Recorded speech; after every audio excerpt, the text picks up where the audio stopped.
मैं आपको दिलचस्प प्रसंग सुनाता हूँ। एक गरीब रबारी का लड़का होता है, वो रोज अपनी गाय और बकरियां चराने के लिए जंगल में लेके जाता है। और एक दिन वो दोपहर को खाना खा रहा होता है कि एक अनजान मुसाफिर आता है। बोलता है, भाई मेरे को भी कुछ भूख लगी है, कुछ खाने को दोगे क्या? बोलता कोई बात नहीं, आ जाओ भाई। अनजान है फिर भी बोलता है आ जाओ। बोला मेरी माँ ने एक रोटला दिया है, आधा तुम खा लो, आधा मैं खा लेता हूँ। तो बोला ठीक है। पहले दिन की बात है। दूसरे दिन दो मुसाफिर आते हैं, दो वापिस वही। बोले भाई हमको भूख लगी, हमारे पास खाने को कुछ है नहीं। तो वो बोलता है कोई बात नहीं, अपने मेरे माँ ने एक रोटला दिया, अपने 3 टुकड़ा कर लेते हैं। वो 3 टुकड़ा कर लेता है।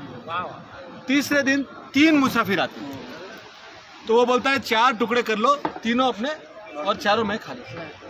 चौथे दिन 4 मुसाफिर आते हैं, तो वो बोलता है कि ये रोटला है ना, 4 टुकड़ा कर लो, आप खा लो, मेरी माँ शाम को मुझे खिला देगी, मेरी चिंता आप मत करो। वो चारों को खाना मिल गया। खाना खिलाते खिलाते खिलाते उसको उनसे प्रेम की बातें होने लग जाती। बोलता है कि भाई तमें कौन छो, आप कौन हो? रोज मुसाफिर आप लोग बढ़ते मेरे को बोलो, मेरी माँ मेरे को एक रोटला और दे देगी। अब बोले हम नहीं बता सकते हम कौन है। बोले नहीं बताओ तो सही। बोले हम लोग यमदूत हैं। हम लोग यमदूत हैं और नीचे किसी का प्राण लेने आते हैं, और तुमको बता देंगे तो तुम हमको कल से खाना नहीं खिलाओ।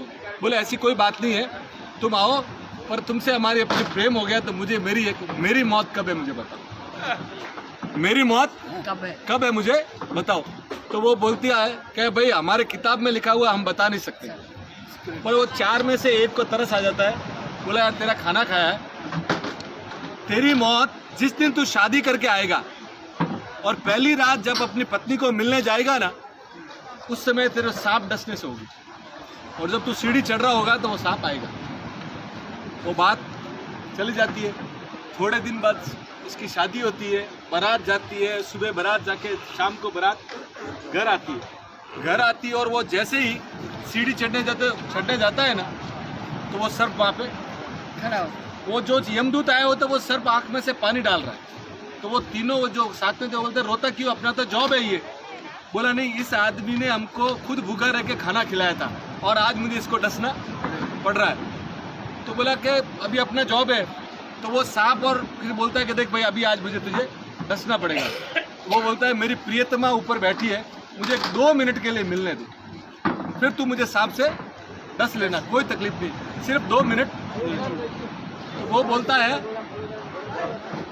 है कि ये दोनों का वार्तालाप चल रहा है।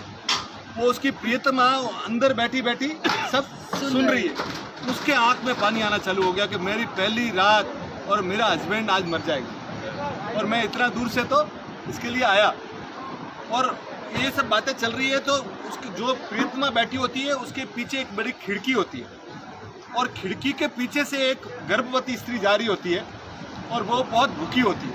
वो बोलती है कि ये कोई मुझे खाना खिला दो, मेरा पेट एकदम जल रहा है और अंदर मेरा बच्चा है और मुझे बहुत भूख लगी है। ये आवाज़ें ये प्रियतमा सुनती है। तो उसके घर पे जो भाता बोलते हैं ना, खाना उसकी जो माँ ने डाल रखा था, माना मिठाई वगैरह बोलती है, अभी मेरा तो पति अभी चल जाएगा, मेरे कुछ काम का नहीं। वो अपनी साड़ी से उसको नीचे डाल देती, और वो जैसे स्त्री खोलती है, स्त्री खोल के वो सीधा एक मुंह में निवाला लेती है। एक जैसे वो मिठाई अंदर जाती है, उसके अंदर से निकलता है, अरे तेरा चूड़ा चांदला अमर रहे, तेरा चूड़ा चांदला अमर रहे, तेरा सुहाग अमर रहे। वो जैसे ही बोलता है वहाँ के यमराज से वहाँ से आता है उसको सबको के बैक, रिटर्न बैक। तो बोले क्या? बोले कोई इसको इतनी तगड़ी दुआ मिल गई है कि मैं भी मार नहीं सकता।